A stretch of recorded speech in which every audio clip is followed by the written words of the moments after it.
ഫേസ്ബുക്കിലും അതുപോലെ ഇൻസ്റ്റാഗ്രാമിലൊക്കെ അത്യാവശ്യം നല്ല നല്ല മെസ്സേജ് ഒക്കെ വരാറുണ്ട്. ഒരുപാട് ആൾക്കാർ ചോദിക്കുന്നുണ്ട് ഷെഫെ ജോബ് വേക്കൻസി ഉണ്ടെന്ന് വെച്ച് അയക്കാറുണ്ട്. അതുപോലെ എന്നെ സപ്പോർട്ട് ചെയ്ത് കുറെ ആൾക്കാർ മെസ്സേജ് അയക്കാറുണ്ട്. അങ്ങനെ ഞാൻ മെസ്സേജ് സ്ക്രോൾ ചെയ്ത് പോകുന്ന സമയത്താണ് ഒരു മെസ്സേജ് കണ്ടത്.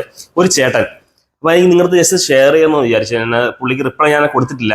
അപ്പൊ ഇങ്ങനെ റിപ്ലൈ കൊടുക്കാമെന്ന് വിചാരിച്ചു. ചേട്ടൻ എനിക്ക് മെസ്സേജ് അയച്ചു, എടാ നീ ഇന്നലെ പെയ്ത മഴയ്ക്ക് കുരുത്തവനല്ലേ, എനിക്ക് 25 വർഷത്തെ എക്സ്പീരിയൻസ് ഉണ്ട്, ഞാൻ 5000 പേരെ ഫുഡ് ഒറ്റയടിക്കിട്ടിരിക്കും, നിന്നോട് ചെയ്യാൻ പറ്റുമോ, നീ ഇവൻ എന്ത് ഷെഫാണ്. അപ്പൊ എനിക്ക് ചേട്ടനോട് പറയാനുള്ളത്, ചേട്ടാ നമുക്ക് ദൈവം എല്ലാവർക്കും എല്ലാ കഴിവുകളും തന്നിട്ടില്ല. നമുക്ക് ദൈവം എല്ലാവർക്കും എല്ലാ കഴിവുകളും കൊടുത്തെങ്കിൽ ഈ ലോകം എന്നേ നന്നായനെ. അപ്പൊ എല്ലാവർക്കും ഓരോരുത്തർക്കും അവരുടേതായ കഴിവുകളുണ്ട്. ചേട്ടന് 5000 പേർ ഫുഡ് അടിക്കുമായിരിക്കാം, പക്ഷെ എന്നെ കൊണ്ട് അത് ഇപ്പം പറ്റണമെന്നില്ല. ഞാനത് പരിശ്രമിച്ചാൽ ചിലപ്പോൾ എന്നെ കൊണ്ട് പറ്റും, പക്ഷെ ഞാൻ ഇതുവരെ ചെയ്തിട്ടില്ല. അപ്പൊ ഞാൻ ചെയ്യുന്ന പറഞ്ഞാൽ ഇപ്പം നോർമലി എന്റെ ക്യൂഡൽ കിച്ചണിലെ ടീമിനെ ഞാൻ കറക്റ്റായിട്ട് ഹാൻഡിൽ ചെയ്ത് കൊണ്ടുപോയി അവരെ ലീഡ് ചെയ്തു. അവരുടെ ഡ്യൂട്ടി റോസ്റ്റർ നോക്കുന്നു, അവരുടെ പ്ലാൻ നോക്കുന്നു, അല്ലെങ്കിൽ ഓപ്പറേഷൻ നോക്കുന്നു, ഒരു മെനു പ്ലാനിങ് ചെയ്യുന്നു, ഫുഡ് പ്രസന്റേഷൻ ചെയ്ത് പെട്ടെന്ന് പെട്ടെന്ന് കൗണ്ടറിൽ നിന്ന് ഫുഡ് ഗസ്റ്റുകളിലേക്ക് എത്തിക്കുന്നു. ഇതാണ് ഇപ്പം ഞാൻ ചെയ്തുകൊണ്ടിരിക്കുന്നത് ആസ് എ ഷെഫ്, ഒരു ലീഡർ എന്ന നിലയിൽ. ഒരുപാട് ആൾക്കാർ പറയുന്നുണ്ട് ഞാൻ ഷെഫാന്നൊക്കെ പറയുന്നുണ്ട്. ഒരുപാട് ആൾക്കാർ, എല്ലാവരും ഷെഫ് ആവണമെന്നില്ല. ഒരു ടീമിനെ ലീഡ് ചെയ്ത് അല്ലെങ്കിൽ അവിടുത്തെ കാര്യങ്ങൾ നോക്കി, സ്റ്റാഫിന്റെ ഡ്യൂട്ടി റോസ്റ്റർ നോക്കി, അവിടുത്തെ പർച്ചേസ് നോക്കി ഒക്കെ പോകുന്ന ഒരു ആളാണ് ഒരു ഷെഫ് എന്ന് പറയുന്നത്, ലീഡർ എന്ന് പറയുന്നത്.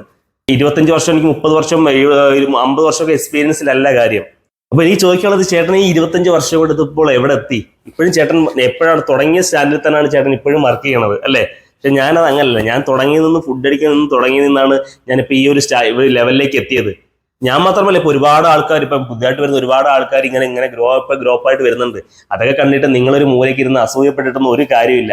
നിങ്ങൾക്ക് വളരണമെങ്കിൽ നിങ്ങളായിട്ട് വളരുക. അല്ലെങ്കിൽ ഇപ്പൊ ഞാനിപ്പോ ഒരു വീഡിയോ ചെയ്തു, കുറച്ച് സ്റ്റെപ്പ് ലെവലായിട്ട് വരുന്നു. അപ്പൊ അത് കണ്ടിട്ട് നിങ്ങൾ മൂലയ്ക്ക് ഇരുന്ന് അസൂയപ്പെട്ടിട്ടൊന്നും ഒരു കാര്യമില്ല. അപ്പൊ നിങ്ങളും കണ്ടിന്യൂ ചെയ്യുക. അപ്പൊ അതുപോലെ ഹാർഡ് വർക്ക് ചെയ്ത് വരിക അല്ലെ.